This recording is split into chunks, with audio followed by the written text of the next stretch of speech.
Welcome to Talk Cosmos, the show where Rose Minahan and guests unveil astrology's ancient archetypes that continually build the collective experiences in our unconsciousness. Get ready to find your free will from your roots in the stars.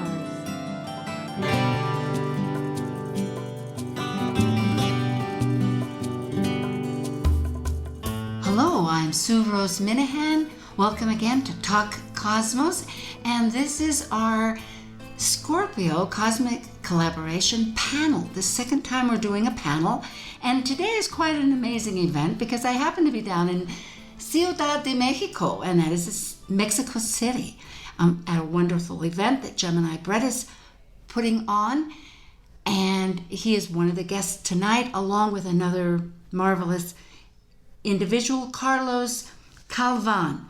And our subject tonight is going to be concerning soul's growth power. The new moon in Scorpio will be tomorrow. Today, which, pardon me, I did not say, is October 26th, 2019, and we are repeating this on, not August, but October 31st on Halloween at 6 in the morning, and this is Pacific Daylight Time. Well, I'll introduce, since I mentioned the names. Gemini Brett is a shamanic storyteller who seeks the signs of the messenger mind. He does sacred astronomy. Astrology is a mystic mythologer. And earth astrology is really his domain. And in the sacred sciences, he involves geometry, music, harmony, astronomy, and numbers in nature in many, many forms. He does consultations, he mentors, has events and conferences, is an international conference speaker, presently just returned from Egypt and Turkey, and later in the coming year is going to India. And presently we're in Mexico. Carlos Galvan is an astrologer here in Mexico City and working with Ursula Stockner. And he's been an astrologer for many years and working on many capacities. He's an astrocartographer, and he works with Sirius software, the cosmic patterns. And he's presently working on two enormous projects. One is, for the very first time, a software program in Spanish. It'll be a complete software program. And he's also working on the first university here, which will be in Mexico City. He presently is, with Ursula, the Kepler representative in Latin America. I'll just say briefly a few words about soul growth. That essentially we find limitations in our experience in living. And in the Scorpio energy, it once, one could say, merge with symbolisms of power for the fact of regaining that new life, that new soul growth, because the soul wants to grow. In the Hermes Emerald Tablet, which is a wonderful book of, well, it's not a book, okay, but it can be a book, and actually it is a book that I've been reading, and the fact is it's been translated in many, many languages from many, many eons of history, since way before in Egypt and before that all is mind, that we can transmute our mind, and there are many steps involved with that. But really, if we're going to be talking about soul growth, something is going to transmute. So with that said, I'm going to but open this up, and with Gemini Brett and Carlos Galvan. Hi, Brett. Hi, Sue. So glad you're here. Well, this is an extraordinary experience, and it is just opening up the soul right away. And here we have a wonderful, another partner to talk with, Carlos. Hi, Sue. Thank you for inviting me, and I'm glad that you are here because we share your idea of soul growth. Here in Mexico, we tend to think that astrology is it's the way to do it, the way to have a soul growth. And many astrologers now talk about this, like Alfie Labo is talking about the solar returns that go back in your history, go back to your grandfather, to your so we're starting to talk about the soul growth, and another way to take a look at the chart of your soul is to go back like 88 degrees to your sun, and you can make the soul chart. 88. Yeah, where the sun was.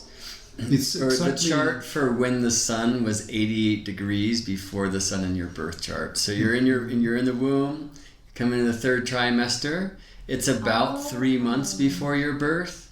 It's about 88 days before your birth, but the sun, unlike what we teach, doesn't move exactly 1 degree per day, so it's different for each of us. But yeah, it's something that's been used in human design since Ra first received that work. And I have a lot of friends who do Gene Keys work, which is kind of rooted in the way that human design mapped the I Ching sequence to the zodiac. And yeah, they've been doing this 88 degrees thing for some time, and it's such a trip, like what happens in this moment. Well, there is real scientific proof in classes I've taken in college that the infant can hear in the womb, like a musician, the mother who's played the piano, and the child knows that song, even though maybe the mother has stopped practicing that tune. So it is extraordinary. And it is interesting that you mentioned about soul. Here we are in this seed time, because it is something that, well, it's existed forever. Right now, go to your chart, go back 88 degrees, and you will get a very, very big surprise, like I did. I'm Aquarius. When I move my chart, I have a chart that is Scorpio. My sun is in Scorpio. It's the chart of the soul. And you know what happens? I've been very, very surprised because my wife is a Scorpio sun, and my 2 kids are Scorpio sun too. So I've been asking myself in astrology, why do I have all this Scorpio around me? Being an Aquarius, they are in square with me. I don't feel like. But when you realize that you have that chart, it's like so. Elevates. It elevates, so right? Yeah, it elevates and exchange. Wow. Well, actually, we're not living in an instant world. And when we talk about terms like soul growth, it's not like taking the clicker and just, I think I want, like an avatar, I think I'll be this little character, or no, I'll be that character. It's like growing wings or clipping wings. It takes a lot of work. It takes a lot of work. And so, and interestingly, in astrology, as we know, and for those people that don't, squares, which 88 degrees is almost 90 degrees, is a square, but that's where the tension, and that's where you have to work a little bit, and resolutions can happen. We get so caught up with sometimes, I think, of the, come on, Sue, the negative, like the critical part.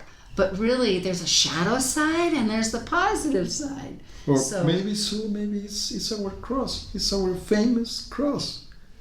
My soul is in Scorpio. I was born Aquarius, and I have to work both here in the earth. I have to be Aquarius, but my soul is still a Scorpio and have that memory. Like I see astrology like memories, like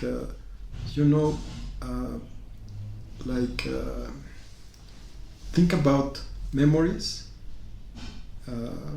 progressions, for me, it's a memory. When I do a progression, I think that's a memory. I don't know, I have 64 years old, so 64 days after my birth, I have a memory there that is activating right now. And that's a progression. It's something that happened 64 days after my birth. And so there are many memories that we have. Our soul is working with that. And any transit like this moon that we are seeing in Scorpio can activate our soul, our progression. Even a converse progression, it's unbelievable. When you use it, you start using it, you realize that you're a soul. That's really interesting about 88 days because it's almost a square, not quite a square. And 88 shows up in the mysteries in many places, like there's 88 keys on the grand piano. Mercury's sidereal cycle, so Mercury's orbit of the sun is 88 days. So if it was 1 degree per day for the sun, it would literally be from the chart that you're calling the soul chart to your birth chart, like 1 trip of Mercury all the way around the sun, which is an interesting thing for me, especially because it's these emerald tablets that Sue mentioned before and other texts from the Hermetic library, if you will, that really informs me as far as my journey into what is the soul and how does that thing work. The International Astronomical Union has 88 constellations. 88 constellations. Yeah. I don't know that I agree with them anyway, but there's another place where you see that number, right? But so it's interesting that it's not 90, that it's not a square, and 88 would imply that actually we're separating from that square.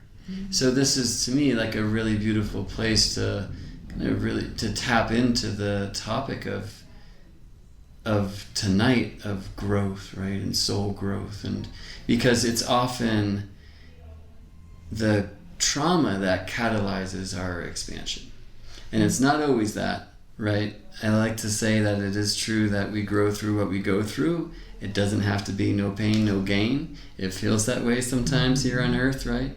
But there's something about that time of separating from the square. It's like, it happened, and now what are we going to do about it? And these tend to be the most powerful times in life. I mean, how we're all counseling astrologers. How often are we sitting with somebody because the thing just happened and they're making sense of it, and we can help guide them through that. Yes. And in this is just a beautiful, beautiful collaboration of Scorpio. And I'm looking at this chart. It happens to be that it's an early Scorpio. It's 4 degrees. So the Scorpio new moon chart. Correct. And I thank you for that. Meaning that, yes, both the sun and the moon are the exact same degree. And in the chart, I think there's many energies that are interacting. Certainly there's a lot of Scorpio energy with our mental and our values, besides our will and our emotions. I mean, just to look at them kind of clinically from those, planetary aspects.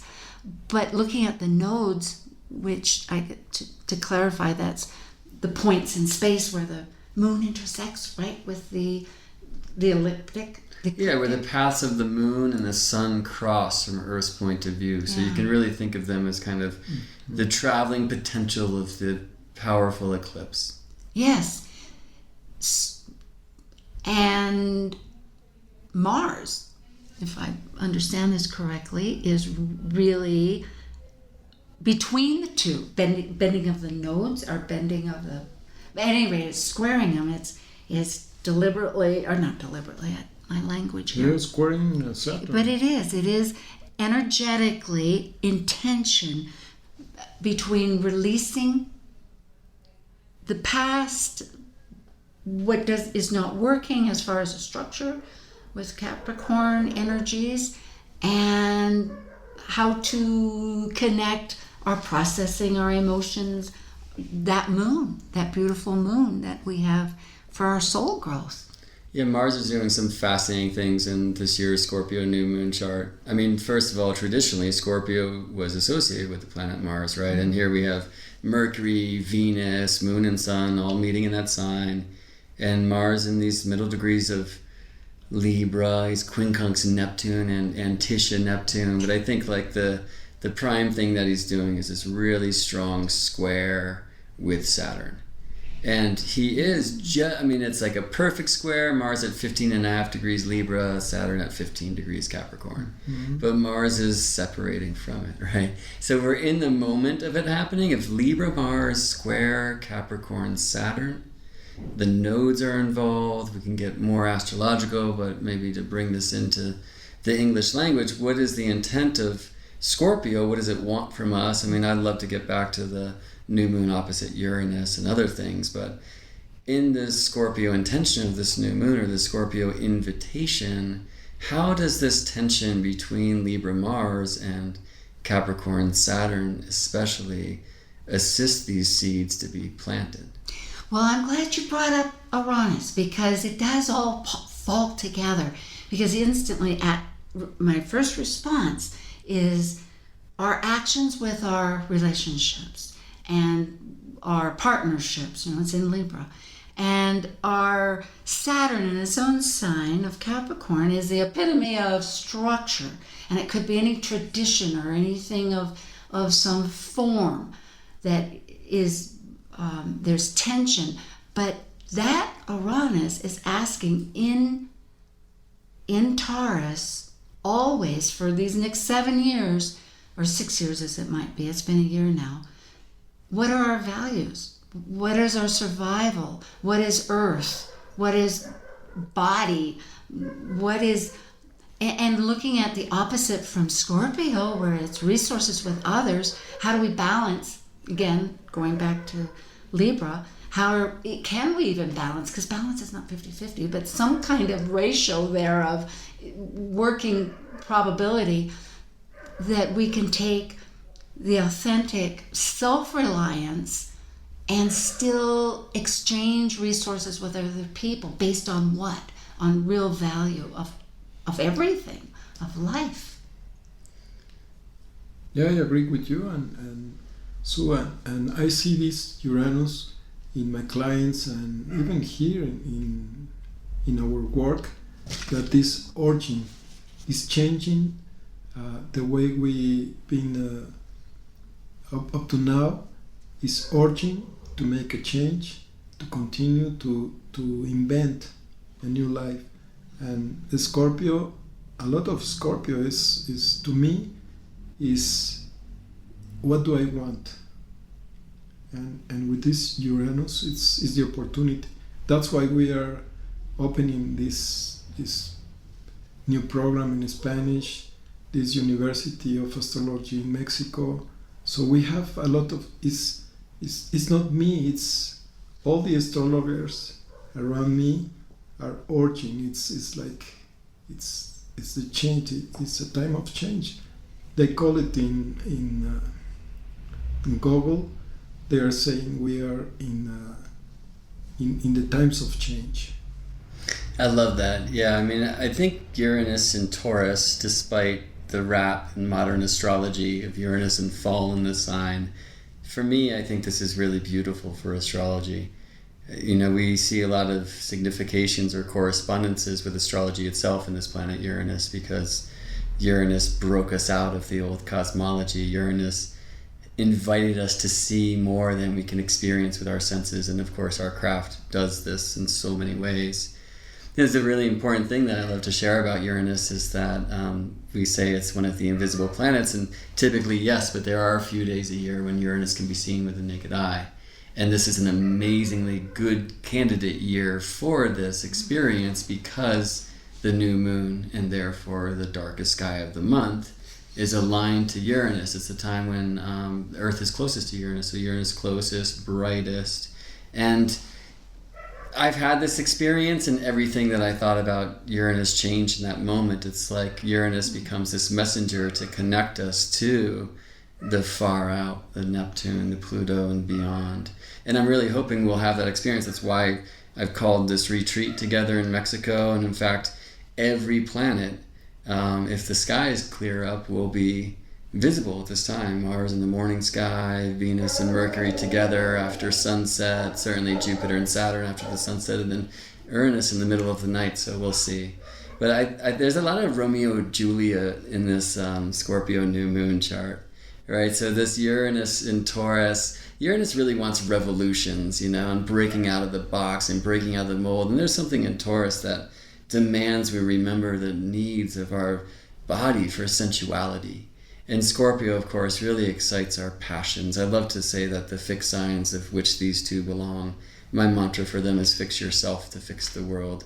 People call them stubborn, but I personally feel that they really are about personal empowerment, and they've been attacked by our culture, which would really try to mute that kind of project. But I look at Mercury with Venus visible in Scorpio, strongly aligned, opposite the priestess Vesta, wedging with Pluto. There's a power here that says, I'm not going to stay silent.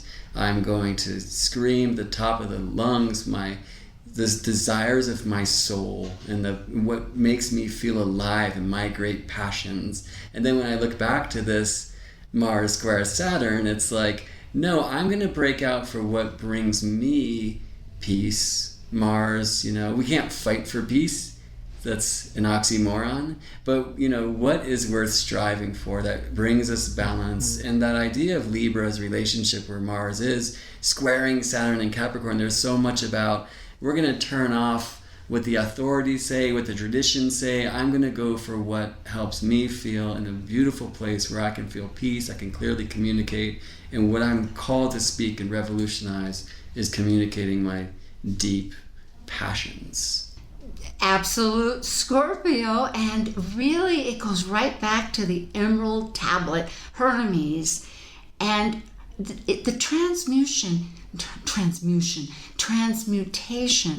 of thought really is this ability to shift.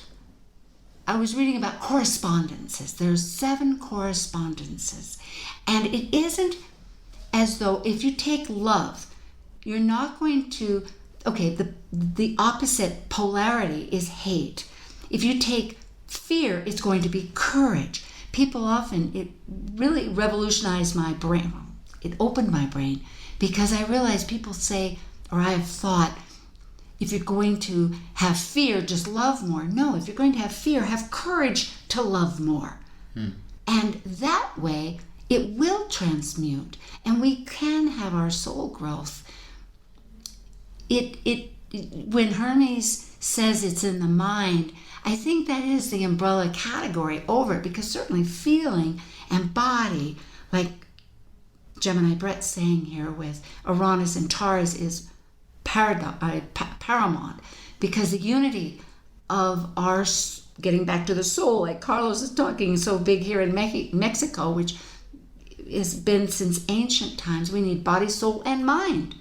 So perhaps there's big hope here. It's a strong time in Mexico right now too, right? It's Scorpio, new moon, and coming into what further north we call Halloween. Kids dressed in costumes and seem to have lost the theme of the thing. So Dia de los Muertos, and that connection to our ancestors and to the ones on the other side. And I mean, Carlos, is this something that you celebrate according to that tradition? Yeah. Our tradition in Mexico goes back before the Spaniards, and that's maybe a millennial thing. And I want to talk a little bit that we are very close to the triple conjunction of Saturn, Pluto, and Jupiter. And that will put more of your soul in front of you. So I encourage you to start to study astrology, because here in Mexico, most of the people is starting to learn about astrology, about shamanic astrology, shamanism. It's unbelievable what's going on here. I like to hear what you say, shamanism astrology, because really so many of these concepts have been misunderstood, but shamanism, which I know Gemini Brett, you too are very familiar with and in many ways utilize. I mean, it's really an embracing of all our universe of spirit and soul to experience what we can't see, because really Scorpio too has the occult, which means change, which is hidden. And if we just stopped and thought, not everything is felt, you know, I mean, we have the physical, but energy, everything is energy, and it just, that's the name of the game. It will never get destroyed, it'll just get changed. It really sounds like Uranus and Taurus, right? Yes. It's like Taurus so grounded, but Uranus so electric. He's like, don't you remember quantum physics? These are just probabilities of where things can be. I mean, speaking a little Neptunian there. But yeah, I think that this Capricorn Council that's gathering in the heavens, obviously it's so important right now. And it's really bringing grounding, foundation, and that starts, I think, with reconnecting to traditions, right? And I mean the real traditions. So to the elder wisdom. And for a lot of us, you know, like the teachers of the old ways were destroyed so long ago or buried. And fortunately, you know, there's places where I travel, Mexico certainly being one of them, where it's much closer to the surface. The elders are still here, you know, and in the States, like the Native American wisdom, right? And journeys to Peru, or just traveling around. Like I just, as you mentioned earlier, went through Greece and Egypt and Turkey, like sadly a short trip, but connecting to these ancient roots and through the mysteries, right? Like this week we'll go to Teotihuacan, we'll go to Tula, we'll go to Cañada de la Virgen, like these old sites, these old pyramid sites, and just the way that they are constructed, the way that they are aligned. It's this amazing mystery, but they've left clues for us and activators for us to help us reconnect and remember. Because certainly we know that this is a time where we really have to get our feet on the ground. And I think Uranus and Taurus, it can be that lightning that blows us off the earth, or if we are grounded lightning rods, it can be that divine revelation, right? And this new kind of source of energetic activation and awareness and aliveness. And this Scorpio new moon, I mean, all these new moons recently, they've been aligned to Uranus in one way and into Chiron in another, right? And this one is like this Uranus new moon. It's really there. And so we are speaking so much about Scorpio in this chart, but these other archetypes are really coming forward. We look at the relationship between these archetypes. We have a lot to pick up on just after this little break. This is Scorpio Cosmic Collaboration panel of Talk Cosmos, and today is October 27th, and we're going to repeat on the 31st at 6 o'clock in the morning. That's Pacific Daylight Time, and this is KKNW. You can, or any podcast. And thank you. We'll be right back, and that's with Gemini Brett and Carlos Galvan.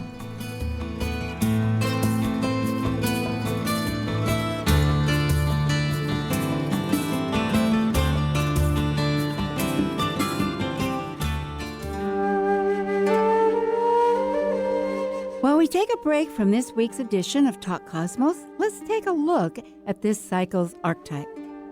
We are currently in the yin period of Scorpio, traditionally ruled by Mars, now ruled by Pluto.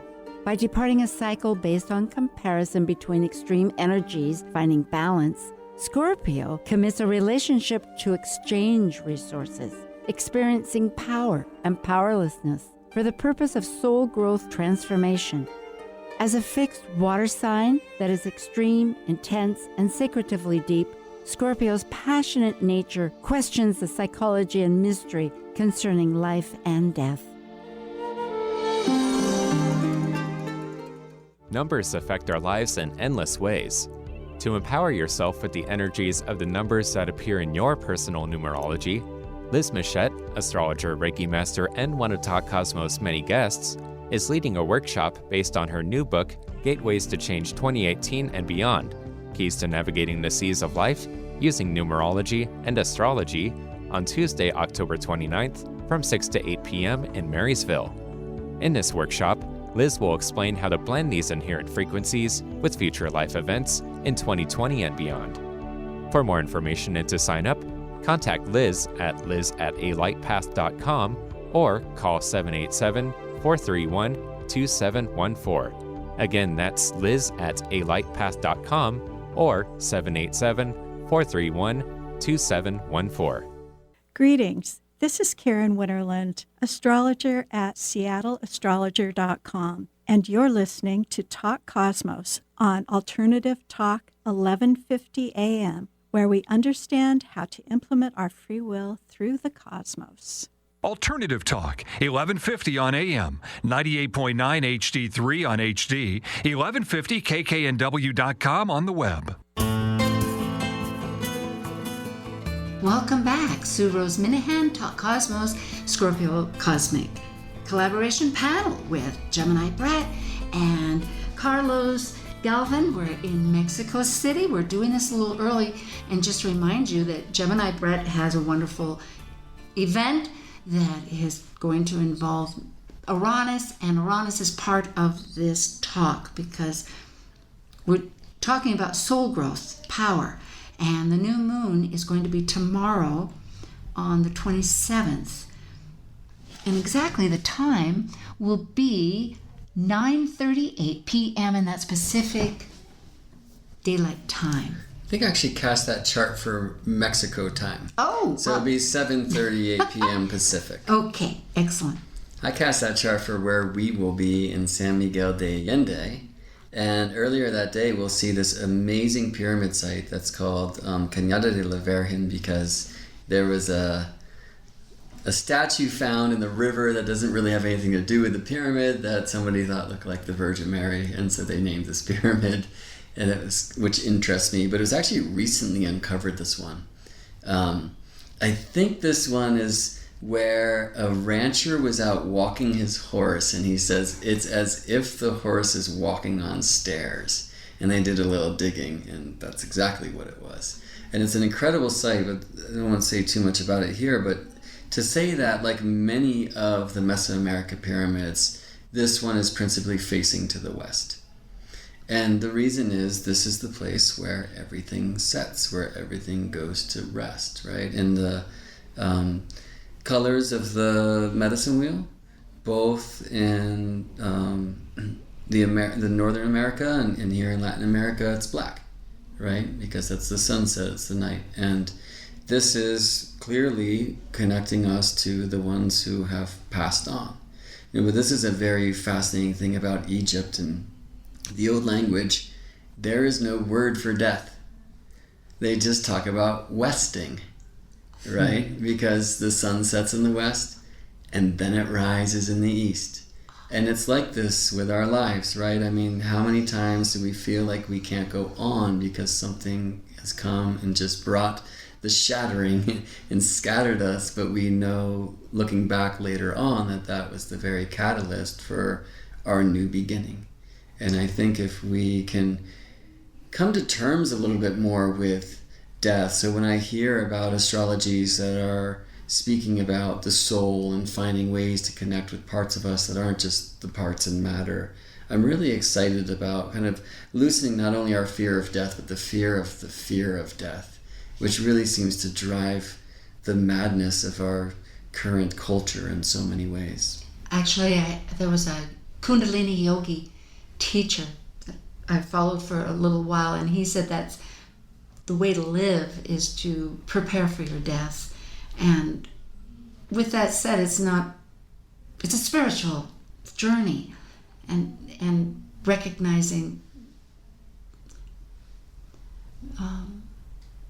So we'll leave it at that. And one comment I wanted to make was that, we were talking about Scorpio, but really when we talk about the soul and our transmutation, and I'm so glad you brought up about whether it's death or pains, without too much emphasis, but to embrace that, because it would be shallow and superficial not to recognize that life, certainly we experience that through beloved people or some part of our own experience is just stopped without our agreement. I suppose that would be acceptance. And so it takes a lot of, or some area that doesn't seem to be alive anymore, even though it didn't necessarily die, it's definitely not working. And that's where we need our soul growth too. And the point that I'm making is that it involves all of our parts. So really looking at whether it's Uranus and Taurus, which is our, well, one way, our authentic values and body, or whether it's whichever parts, it needs to incorporate and unify to reconnect, I would think, yeah. I agree with you, Sue. And you know, our chart is past, present, and future. And you can see it in the water houses. Like right now, the Scorpio, it's the opportunity to open all those and reconnect to all those energies.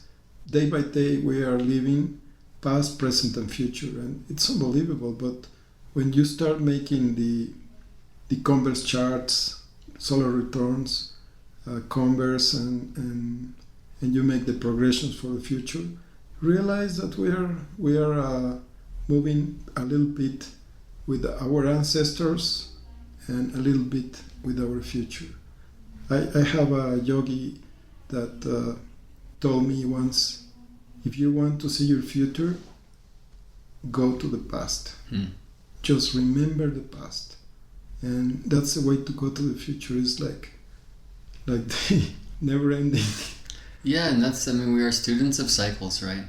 I mean, I'm a new student of the Mesoamerican cosmology. I mean, the so-called Maya astrology, which applies to all of the Mesoamerican cultures from what I've seen. Really interesting and amazingly advanced calendar systems. I would say astrology is less the word. It's more like a time magic than a space magic, though certainly these elders were amazing, like, you know, out of the world astrologers or astronomers. But we are students of these cycles. So when we speak about Jupiter and Saturn and Pluto all coming together, right?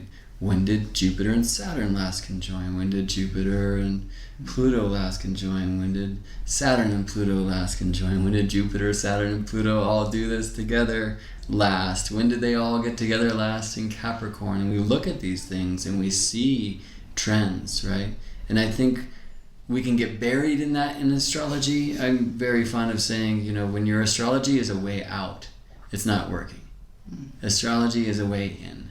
So when we're looking to the past, when we're looking to the future, it's to have more awareness, more presence, more aliveness in this moment now.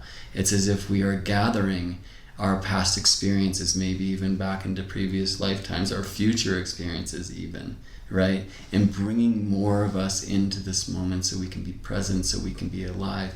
And Scorpio is certainly about aliveness. I mean, in some of this, it's because there is a fascination with death. And something I'll be speaking about during the course of this retreat is times where the whole world and the whole species seem to almost go down. So we have to be careful, of course, not to, you know, drive fear in our work. People can be very sensitive. And it's a really interesting thing, you know, when we're speaking, you were talking about acceptance before and like our own life's experiences.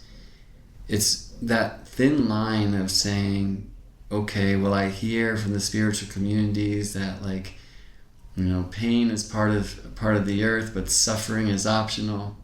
How much of that is true, or how much am I just spiritually bypassing and pretending I'm not suffering? You know, I think I've heard people say, like, oh, this person totally betrayed me, but I've forgiven them. It's like, if you'd forgiven them, you probably wouldn't call it a betrayal anymore. You know what I mean? So we get to these places where we grow and we look back, and once we get to this place of like gratitude for those past pain experiences, I think we're really bringing the past and the future together in profound ways. I want to mention one astrological thing here that I've been talking about a bunch this year. Next year, 2020, the Saturn-Pluto conjunction in January, the Jupiter-Pluto conjunctions, there's 3 of them, the Jupiter-Saturn conjunction in December. There's a thing that's happening now that I've been calling like the ultrasound, giving us a vision of that child that will be born, where these planets are what's called parallel or conjunct by declination, like on and off all year, and they're super strong right now at the Scorpio new moon. And amazingly, Mercury comes in as well. So it's Mercury parallel, Jupiter parallel, Saturn parallel, Pluto parallel the South Node.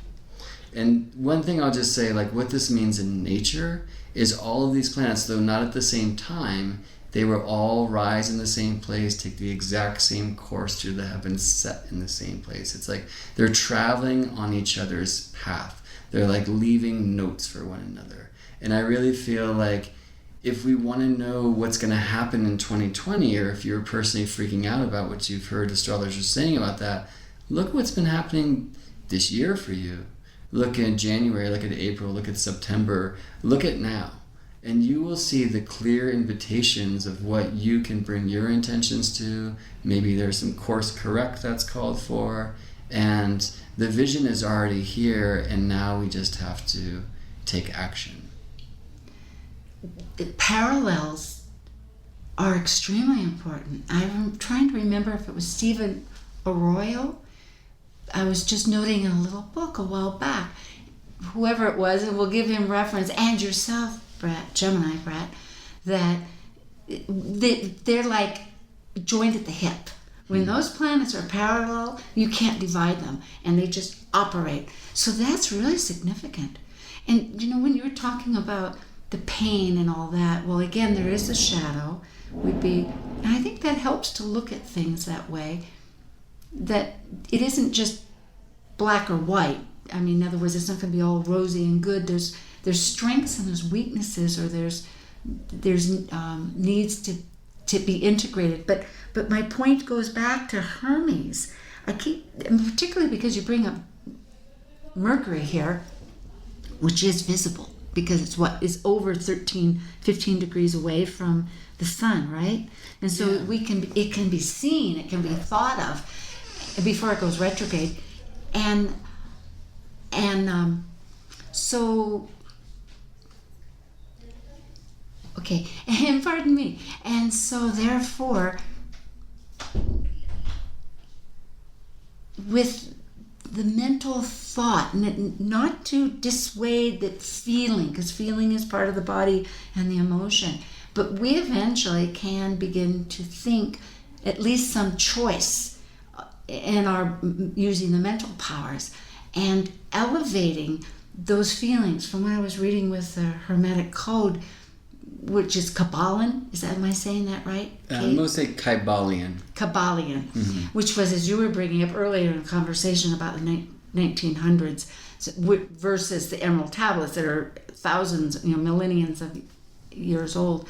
But that fact of these correspondences, that one can understand these laws, these basic laws.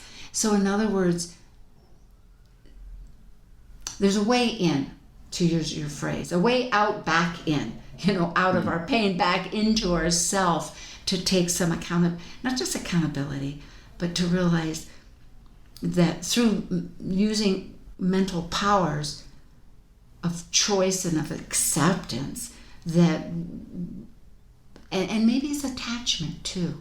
I mean, I was going back to the idea of choosing maybe courage instead of fear. For instance, love instead of hate, by just recognizing it and elevating our thoughts to that, we can put our attention on that energy, and then we receive it. Yeah, attachment's such a powerful word, right? Attachment versus observation. So when we're talking about Scorpio, where are we resistant to change? When we're talking about transmutation, where are we resistant to change? And that's always the calling of the Scorpio new moon time, when the veil gets thin. We're talking about the West. We're talking about communicating with the other side. And if we are so attached to the story of our life, we don't leave ourselves room for that incredible improvisation of spirit where we can be reinvented in any moment. And Uranus especially reminds us that this is an activation that can be ours at the snap of a finger. But we build up towards that, right? One of my mantras for Scorpio evolution is shifting from serving the suppressed to control me to controlling the expressed to serve me. So I'll say that again, and I'll tell you a little bit what I mean here, right? So serving the suppressed to control me. This is the commandments of our culture, right? You share your so-called negative feelings, your sadness, your joy, your bliss, like they make medications to turn you into a robot. Or even, bringing it back down to this kind of relationship, Mars, Libra, square Saturn thing that's really alive in this chart. I mean, how often do we choose to stay mum, not to rock the boat, right? And you were speaking earlier about balance and 50-50 or finding that right place. I mean, so often... Or that it doesn't. Yeah. Right, or yeah. It doesn't balance. So often we try to have peace by not sharing what we need to share. And then, if we're healthy, actually we'll explode in some weird fit we can't control later. Because if we manage to suppress that to the depths that we're encouraged to, that's just going to become illness down the road, right? So serving the suppressed to control me is that kind of idea. If I don't allow myself to feel, my feelings are going to do their thing. But controlling the expressed to serve me, and this is where like the control word that is associated with the Scorpio Mystery School is a very powerful thing. It's not like, black magician control, false government control. I'm talking about like controlling our own powerful passion, emotive life force for good. And there's a state in between when we're shifting from suppression culture to expression culture. The first thing that has to show up is just raw emotions, right? But then learning to control that in the principles you mentioned in the Kybalion, in the Hermetic text, they can be very helpful. The yogas, all the yogas from around the world, of like saying, yes, I have this raw power. The worst thing I could do is try to get rid of it, right? What I'm here to do is transmute it. What I'm here to do is alchemize that so it can be a force for my own growth, because my own growth is the greatest gift I can give to the growth of the all. That square that we talked about earlier between Mars and Saturn, when you were saying I'm just trying to tie it in here because it was so eloquent what you were saying, but it seems to support also in the positive that sense of control of using, and also I was thinking of choosing the tradition, because not looking at like getting rid of old traditions, but like going back to, well, I didn't express that well. Well, I meant outdated traditions, but going back to maybe true, ancient, valid, substantial, growth-oriented traditions. Yeah. Of this. Or, growth-oriented traditions to me are traditions that give you a solid foundation so you don't have to fear the change in the waves. You're not going to get swept away, right? It's not that it's like the tradition of the alchemical transmutation in every moment's time. It's like, how do we actually have a solid foundation, right? And it starts for me every time I get off a plane, as I did this morning. Which way south? Let me get my directions together. Let me connect to the energy of this place and be on the earth. And then, it's always not me. More and more, I'm learning not to speak to the sky, but learning more to listen to the sky. So even if I come out and say, oh, you're Jupiter and you're in Sagittarius and wow, you're conjoined Ceres and, there's other things to talk about, right? It's like, wow, cool, big, bright, amazing light. I'm going to sit here and listen. And so when I land in this amazing, huge, fast city, how can I get out? And fortunately at Ursula's, there's this beautiful grass in the backyard where I can sit down, feel the earth beneath my feet, and just speak a prayer and say, wow, I'm on a land where so much has happened, and I really make myself available as much as I can. Please remind me to listen to your whispers and listen to your wisdom. And this is a time of the year. We know this about Scorpio. We've known it for a long time. This is a time of year where those whispers get loud and audible. That really ties into the Day of the Dead when you were talking earlier about, and it's, what is it? Samhain. Samhain.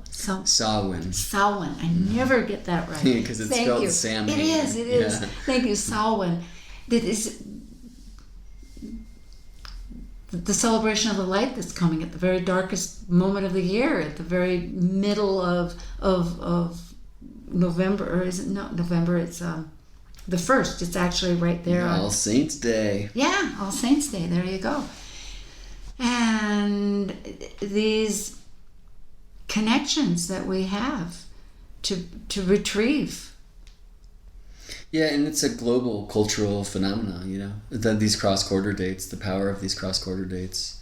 And I think personally, and I mean, I'm looking out the plane window flying over Utah today, like something happened. There was huge, cataclysmic, gigantic waves. I mean, I think that, and I've really been interested, and I've talked about this on your show before, in the work of Randall Carlson, like rogue geology. I think actually part of what's happening, and I see it in this chart, sneaking in this Mars-Neptune quincunx, actually. I think we are, as a shamanic species, if you will, preparing to remember the great pain of the thing that we're actually celebrating in the Day of the Dead. And that's global as well.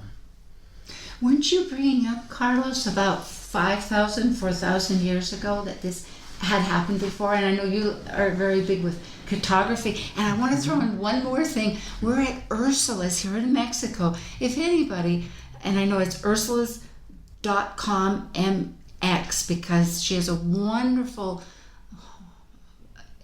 facility here, a home environment where all kinds of events occur. So I've got to give homage, and also just what a great opportunity. So back to 4,000 years ago, and cartography. Going back into the astrocartography, really, when you take a look at that chart, I say that in astrocartography you can measure the energies of the planets, and it's amazing that that triple conjunction is going to happen exactly like 4,000 years ago, and it's like around the Mayan world. Maybe you won't believe it, but it's past the lines of the planets are passing through the Mayan world, and it's amazing for Mexicans that this is happening again after 4,000 years. Passing through the Mayan, what was that word? I missed it. It's that Pluto, the conjunction of Pluto, Saturn, and Jupiter. Yes. Passes through to. It's making a conjunction to the midheaven in Mexico. Mexico is like Capricorn. Oh, right now, Capricorn. that line is right over the Mayan area. Over the Mayan area. So. Yes, I know. Brett was and mentioning most of Latin America and United States, it's receiving this energy. It's impressive. When you see that chart, goes to Greenland, goes to Venezuela, goes to the most important places now in the world. And China, Russia, Americans are trying to get Greenland. It's unbelievable. It's lots of energy. We're tied in. Lots of energy there. This has been very phenomenal. Next week we have Catherine Metcalf from Illinois. She's returning, and we'll be talking about Scorpio and the Day of the Dead, and also about the impassioned impassioned. Scorpio, people that are very impassioned. So we'll leave that to that. Tonight is October 26th, and it is the cosmic collaboration for Scorpio about soul growth power with Gemini Brett and Carlos Galvan here in Mexico City. We're doing it a little ahead of time. And we've been talking about amazing, fantastic things. And I think we have how many seconds? Whoops, we gotta go. Well, we can all say buenas tardes, or what do we want to say? Buenas noches, Sue. Remember to grow. Choose change before change chooses you. Whew. Thank you.